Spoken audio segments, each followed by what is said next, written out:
Tuhan, utuslah aku sampai generasiku diselamatkan. Shalom semuanya, kembali lagi di channel Anak Panah.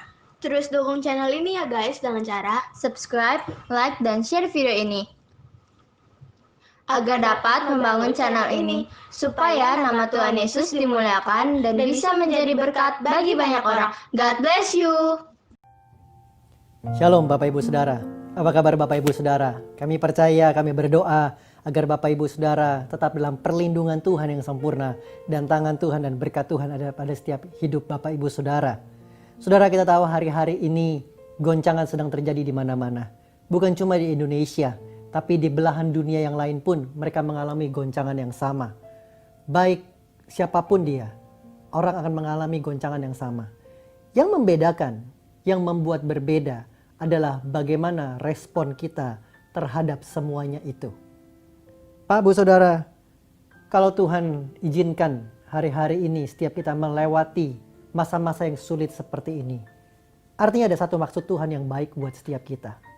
Saya percaya dalam masa-masa yang sulit seperti ini pun kalau Tuhan izinkan, setiap kita tetap bisa mengalami Tuhan, tetap bisa merasakan kebaikan dan kasih Tuhan dalam kehidupan kita. Bahkan kami berdoa agar dalam masa-masa seperti ini, keintiman setiap kita dengan Tuhan semakin ditingkatkan. Hubungan kita sama Tuhan semakin intens, semakin intim, semakin mencari Tuhan lebih sungguh-sungguh lagi.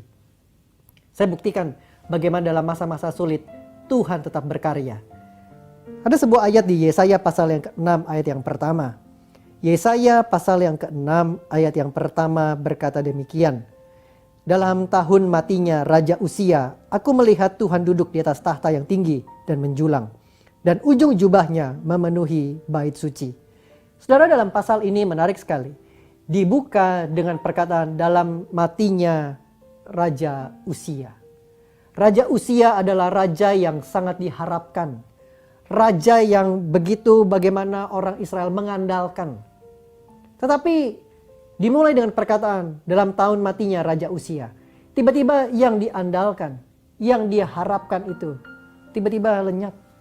Tiba-tiba tidak bisa lagi diandalkan. Tiba-tiba tidak bisa lagi diharapkan. Apa yang terjadi? Ketika itu langsung disambung dengan perkataan, aku melihat Tuhan duduk di atas tahta.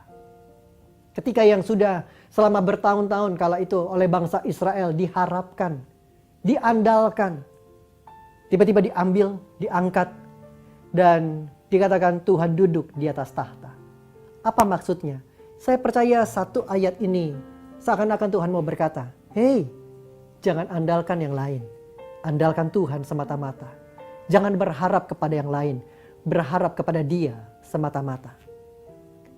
Mungkin hari-hari ini kondisi kita sama seperti ayat ini. Apa yang selama ini kita andalkan, apa yang selama ini kita harapkan, tiba-tiba tidak bisa diandalkan lagi. Tiba-tiba tidak bisa diharapkan lagi. Saya percaya maksud Tuhan adalah kembali andalkan Tuhan. Kembali hanya berharap kepada Tuhan. So, Pak, Bu, Saudara, ingat kisah Daniel? Daniel dengan kedua orang kawannya. Ketika mereka dimasukkan ke dalam dapur api yang menyala-nyala. Bahkan ketika dapur api itu dipanaskan 7 kali lipat. Karena mereka tidak mau menyembah patung dewa raja. Apa yang terjadi? Ketika orang berkata mereka sudah dihimpit, dijepit begitu rupa. Tidak ada pertolongan sepertinya. Tidak bisa mengandalkan, mengharapkan siapapun. Tapi dikatakan, begitu banyak orang yang melihat. Bukan cuma 3 orang yang ada dalam dapur perapian itu. Tapi ada pribadi yang keempat yang menyerupai anak dewa, Alkitab berkata. So, di masa-masa sulit seperti ini pun, setiap kita bisa mengalami Tuhan. Setiap kita bisa Tuhan hampiri kita, datangi kita, dan mengubahkan setiap kehidupan kita. Biarlah setiap kita hari-hari ini di masa-masa seperti ini, kalau Tuhan izinkan, punya respon yang benar. Miliki sikap hati yang benar. Miliki respon yang benar. Dalam masa sulit seperti ini pun, kita tetap bisa mengalami Tuhan lebih lagi. Nah, hari ini saya mau bicara satu hal yang sederhana. Tadi saya katakan, yang membedakan kita dengan orang-orang lain, mereka mengalami goncangan yang sama, badai yang sama. Yang membedakan adalah respon kita. Bagaimana respon itu? Siang ini saya mau bicara salah satu yang menjadi bagian atau respon kita harusnya seperti apa. Matius pasal yang ke-10 ayat 22 khususnya bagian yang B. Matius pasal 10 ayat 22 bagian yang B dari kata tetapi. Dikatakan demikian, tetapi orang yang bertahan sampai pada kesudahannya akan selamat. Tetapi orang yang bertahan. Pak, Bu, Saudara, kata bertahan di sini dalam terjemahan lain dipakai kata don't quit and be a survivors. Jangan berhenti, jangan menyerah. Jadilah seorang penyintas. Be a survivors, don't quit. Yakobus 1 ayat 12. Yakobus 1 ayat 12 berkata demikian.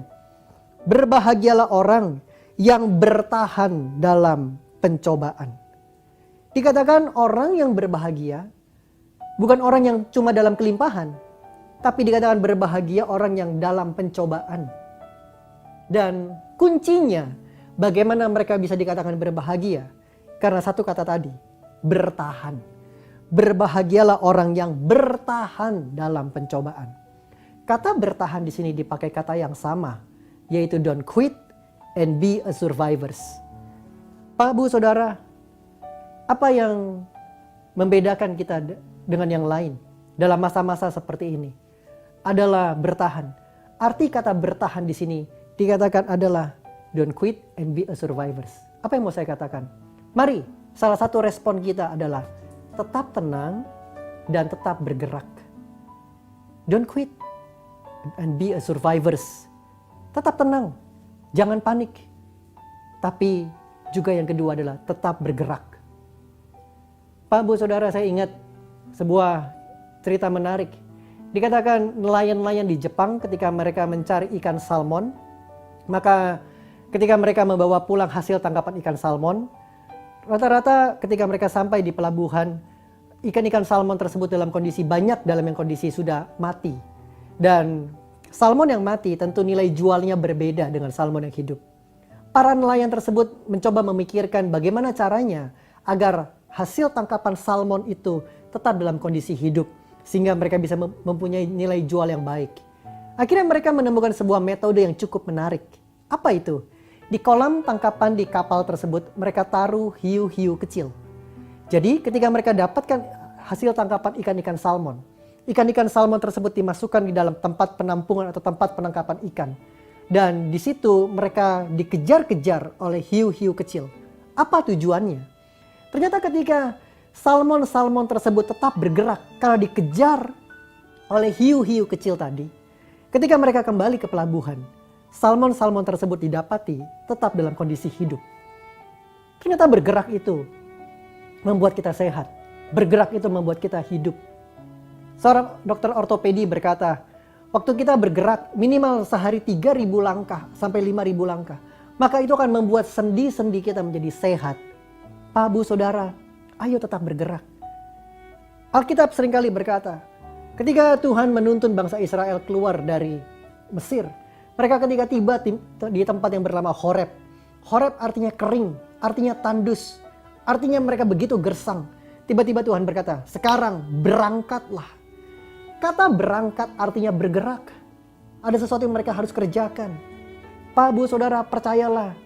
Tuhan tidak mau kita ada di Horeb, di tempat yang tandus, yang kering, yang gersang. Tapi waktu Tuhan izinkan, ketika Tuhan bawa bangsa Israel harus melewati tempat yang bernama Horeb. Apa yang Tuhan mau dari mereka, apa yang Tuhan inginkan respon dari mereka adalah tetap bergerak, berangkat. Biarlah setiap kita tetap bergerak hari-hari ini. Bergerak bukan berarti saudara keluar rumah, jalan-jalan sana kemari. Tidak, Bapak Ibu Saudara. Bergerak artinya Bapak Ibu Saudara dan saya tetap di rumah saja. Bekerja dari rumah, beribadah dari rumah, sekolah dari rumah. Tapi kita tetap bergerak mencari Tuhan. Bergerak, lapar dan haus, mencari tuntunannya, akan firman-Nya, akan janjinya. Saya lihat hari-hari ini bagaimana seorang teman cerita ketika dikondisikan seperti ini. Dia yang sudah bertahun-tahun bergereja dan tidak pernah selama bertahun-tahun ini ikut namanya rumah doa. Tapi ketika Tuhan izinkan, Tuhan kondisikan seperti ini, hampir tiap hari dia ikut yang namanya rumah doa online, ibadah online. Tiap hari dia cari, dia hadir di situ. Tetap bergerak. Pak, Bu, Saudara, biarlah di masa-masa seperti ini, Bapak, Ibu, Saudara tetap bergerak. Bergerak cari Tuhan sungguh-sungguh. Bergerak mencintai Tuhan lebih lagi bahkan. Yang kedua, arti kata bergerak adalah bagaimana saya melihat hari-hari ini. Teman-teman ketika dalam masa-masa seperti ini, waktu mereka bukan cuma diam meratapi nasib, tapi mereka terus bergerak. Apa yang mereka lakukan? Tiba-tiba begitu banyak teman-teman yang menjadi marketing, makelar of everything. Mendadak jualan masker, mendadak jualan hand sanitizer, mendadak jualan makanan. Artinya mereka bergerak. Dan saya mau berkata kepada Bapak Ibu Saudara, mari support mereka. Mari support mereka, berkati satu dengan yang lainnya. Tuhan mau setiap kita bergerak, memberkati satu dengan yang lainnya. Tidak hanya diam meratapi nasib, tapi mau setiap kita bergerak. Saya ingat pengalaman ketika saya mendaki Gunung Gede. Ketika lewat jalur Putri di tengah jalan, kami berenam mengalami badai di tengah jalan. Bagaimana tenaga saya sudah begitu terkuras. Dan saya berkata kepada teman-teman, yuk istirahat, udah begitu capek. Dan saya ingat bagaimana seorang teman yang memang sudah pengalaman puluhan tahun dalam mendaki. Tiba-tiba dia berkata, ayo jalan, ayo nggak boleh berhenti, ayo masih tetap bergerak. Saya berkata, udah capek banget, udah terkuras banget, udah sekian jam jalan non-stop mendaki. Tapi dia tetap memaksa, dikasih permen, dikasih coklat, dikasih pisang. Dengan tujuan saya tetap bergerak, tetap berjalan. Ternyata ketika sampai di Surya Kencana, di base camp, saya baru tahu dan dia berkata, kalau di tengah-tengah badai, saya diam dan berhenti, itu berbahaya. Kenapa? Saya bisa terkena paparan udara dingin atau yang dikenal dengan istilah hipotermia. So di tengah-tengah badai, kita harus tetap bergerak supaya tubuh ini tetap mengeluarkan panas. Hal yang sama. Kalau hari ini setiap orang juga menghadapi badai, mengalami badai yang sama. Jangan diam, jangan meratapi nasib, tapi tetap bergerak. Bergerak cari Tuhan sungguh-sungguh. Bergerak, apa yang kita bisa perbuat? Mari perbuat. Ada sebuah ayat di kitab Pengkhotbah pasal 9. Pengkhotbah pasal 9 ayat yang ke-10 berkata demikian. Segala sesuatu yang dijumpai oleh tanganmu untuk dikerjakan, kerjakanlah itu dengan sekuat tenaga. Kenapa? Karena Tuhan akan menyertai dan memberkati. So Pak, Bu, Saudara, don't quit, jangan nyerah, jangan meratapi nasib. Tetap bergerak, cari Tuhan sungguh-sungguh. Tetap bergerak apa yang bisa kita kerjakan. Saya begitu senang, saya begitu bahkan cukup bangga bagaimana saya melihat teman-teman ibu-ibu yang belum pernah jualan. Tiba-tiba tanpa malu dan dengan rajin menawarkan masker, makanan. Bapak-bapak yang tadinya pemilik perusahaan, tiba-tiba tanpa gengsi menawarkan makanan. Apa yang bisa mereka kerjakan? Oh ya, saya bisa bikin bakmi. Oh ya, saya bisa bikin banyak hal yang lain. Dan mereka tanpa malu mereka kerjakan itu. Tetap bergerak. Apa yang dijumpai oleh tanganmu, kerjakan itu dengan sekuat tenaga. Dan bagaimana saya juga mendengar cerita dari mereka. Dan mereka berkata yang tadinya, ya cobalah iseng, dari yang cuma iseng. Dari yang cuma tiba-tiba terbersit ide pada saat mereka doa malam, pada saat mereka saat teduh keluarga. Tiba-tiba itu terbersit ide, dari surga memberikan ide. Tapi hari ini bagaimana dari ide yang sederhana tersebut, mereka yang dijumpai tangan mereka kerjakan dengan sekuat tenaga. Dan Tuhan menyertai dan memberkati. Tuhan cukupkan semuanya. Yang pertama, don't quit, jangan nyerah, jangan berhenti, tetap bergerak. Bergerak cari Tuhan. Bergerak apa yang bisa dijumpai tanganmu, apa yang bisa dikerjakan oleh tanganmu. Lakukan itu. Yang kedua, respon kita adalah berhenti bertanya dan mulai percaya dan mulai melangkah. Berhenti bertanya. Berhenti bertanya, kenapa ini Tuhan izinkan? Berhenti bertanya, kenapa Tuhan enggak segera lalukan badai ini dari seluruh muka bumi ini? Berhenti bertanya, kapan ini segera berlalu? Tapi mulai percaya, mulai melangkah. Saya ingat Ayub. Ayub dalam titik terendah dalam hidupnya di Ayub 6 ayat 11 dia pernah berkata demikian. Ayub pasal yang ke-6. Apakah kekuatanku sehingga aku sanggup bertahan? Dan apakah masa depanku sehingga aku harus bersabar? Ayub ketika dalam titik terendah dalam kehidupannya. Dia berkata di ayat ini, kuatku seberapa sih? Apakah kekuatanku? Sampai berapa lama lagi sih aku harus sabar? Sepertinya Ayub mempertanyakan. Tapi ketika dalam perenungannya lebih dalam, lebih sungguh dia cari Tuhan. Akhirnya dia menyadari semuanya itu untuk mendatangkan kebaikan buat hidupnya. Dan kita tahu bagaimana akhir dari kisah Ayub. Tuhan memberkati dia 2 kali lipat. Salah satu kuncinya adalah karena Ayub punya respon yang benar. Biarlah setiap kita pun punya respon yang benar. Berhenti bertanya dan mulai percaya dan melangkah. Mazmur 31 ayat 25 berkata demikian. Kuatkanlah dan teguhkanlah hatimu, hai semua orang yang berharap kepada Tuhan. Kalau hari-hari ini hatimu mulai goyah, hatimu mulai lemah. Ayat ini, Mazmur ini berkata, salah satu kuncinya adalah, hai semua orang yang berharap kepada Tuhan. Kembali berharap hanya kepada Tuhan. Maka Tuhan akan menguatkan dan meneguhkan hati kita. Mazmur 119 ayat 50.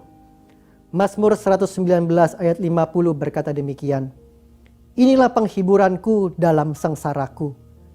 Apa itu penghiburan dalam sengsaranya? Yaitu bahwa janjimu itu menghidupkan aku. Ternyata yang bisa menghibur dalam sengsaranya, yaitu bukan yang lain, tapi janji Tuhan. Janji Tuhan yang menghidupkan. Kata janji Tuhan yang menghidupkan di sini diibaratkan seperti benih. Dia tabur benih. Dia perkatakan janji Tuhan. Dia tetap perkatakan yang baik. Dan itu yang akan menjadi penghiburan dalam masa kesulitannya. Pak, Bu, Saudara, perhatikan perkataan kita. Biarlah di masa-masa seperti ini. Bukankah ini tahun P? Tahun di mana perkataan kita berkuasa. Hati-hati dengan perkataanmu. Tabur yang baik. Perkataan yang baik. Perkatakan janji Tuhan. Maka itu yang akan menjadi penghiburan dalam masa-masa kesulitan seperti ini. Yang terakhir, ayat yang terakhir. Apa yang harus kita lakukan di masa-masa seperti ini? Waktu kita berkata, aku tetap mau bertahan. Aku tidak mau menyerah. Aku tetap mau terus bergerak. Roma 12 ayat 12. Aku mau berhenti bertanya dan mulai percaya dan melangkah. Maka Roma 12 ayat 12 berkata demikian. Bersukacitalah dalam pengharapan, sabar dalam kesesakan, dan bertekunlah di dalam doa. Tetap bersukacita. Walaupun sepertinya gak ada pengharapan, tapi dikatakan di sini bersukacitalah dalam pengharapan. Bukankah kita berkata hati yang gembira, hati yang bersukacita adalah obat yang manjur. Bersukacitalah Pak, Bu, Saudara. Jangan kehilangan sukacita. Jangan mau sukacita kita dicuri oleh si iblis. Bersabar dalam kesesakan. Pak, Bu, Saudara, sabar. Sabar. Ayat ini tidak berkata sabarlah dalam kelimpahan. Tidak. Ayat ini berkata sabarlah dalam kesesakan. Tuhan mau kita jadi orang yang sabar. Mungkin lewat masa-masa seperti ini. Masa-masa di rumah saja. Kita dilatih untuk jadi orang yang sabar. Sabar terhadap suami, sabar terhadap istri, sabar terhadap anak-anak, khususnya waktu ngajari mereka pelajaran di sekolah, sabar terhadap asisten rumah tangga, sabar terhadap satu dengan yang lainnya, sabar melewati semuanya ini, jadi orang yang sabar. Dan yang terakhir dikatakan bertekunlah di dalam doa. Jangan tinggalkan jam-jam doamu, jangan tinggalkan jam-jam persekutuanmu dengan Tuhan, walaupun secara online. Malah saya mendorong Bapak Ibu Saudara, ayo tingkatkan lebih lagi. Bertekunlah di dalam doa. Saudara, saya tutup dengan ini. Kata goncangan dalam bahasa Mandarin ditulis dengan kata weiqi. Weiqi. Goncangan dalam bahasa Mandarin, weiqi itu punya 2 goresan, yaitu weixian dan cihui. Weixian itu bahaya. Pak, Bu, Saudara, ya dalam masa-masa goncangan seperti ini, sepertinya bahaya. Sepertinya kita nggak tahu di depan kita ada apa. Sepertinya gelap. Kita nggak tahu apa yang akan terjadi besok. Setiap kita tidak pernah tahu hari esok seperti apa. Tapi kita waktu anak-anak Tuhan yang percaya Tuhan Yesus tinggal dalam kerajaan yang tidak tergoncangkan, kita disebut berbahagia. Kenapa? Sebab Yesus hidup dan dia pegang hari esok. Yes, dalam goncangannya ada bahaya. Kita bisa tersandung, kita nggak tahu di depan kita seperti apa. Tapi bukankah walaupun mata tidak bisa melihat, kita bisa punya telinga. Maka dari itu, hari-hari ini, waktu kita nggak tahu besok akan terjadi apa, besok seperti apa, miliki pertajam pendengaran kita. Pekalah terhadap suara Tuhan, pekalah terhadap kehendak Tuhan, lewat tuntunan dari gembala, lewat firman Tuhan, lewat hamba-hamba Tuhan. Saya ingat bagaimana di kitab Wahyu berkata, setiap orang yang mendengar, yang mempunyai telinga dan mendengar, perhatikan dan lakukan itu. Kita bisa dituntun lewat sama Tuhan, lewat pendengaran kita. Weisien, bahaya. Yang kedua, kata goncangan itu juga ditulis di goresan, cihui, kesempatan. Betul bahaya, tapi itulah kesempatan di mana Tuhan menunjukkan kasih, kuasa, dan kemuliaan dalam hidup kita. So, waktu masa-masa seperti ini digoncang, betul ada bahaya, ada weisien, tapi itulah cihui, Tuhan menunjukkan kasih, kuasa, dan kemuliaannya dalam setiap kehidupan kita. Waktu kita tetap bergerak, tidak menyerah, berhenti bertanya, dan mulai percaya, dan mulai melangkah. Percaya walaupun kita tidak melihat. Percaya berkat Tuhan tetap ada bagi setiap kita. Percaya Tuhan melampaui setiap masalah kita. So, Bapak Ibu Saudara, ketika badai pandemi ini pergi, kutunggu jabat erat tanganmu kembali. Tuhan Yesus memberkati. Ini aku Tuhan, utuslah aku sampai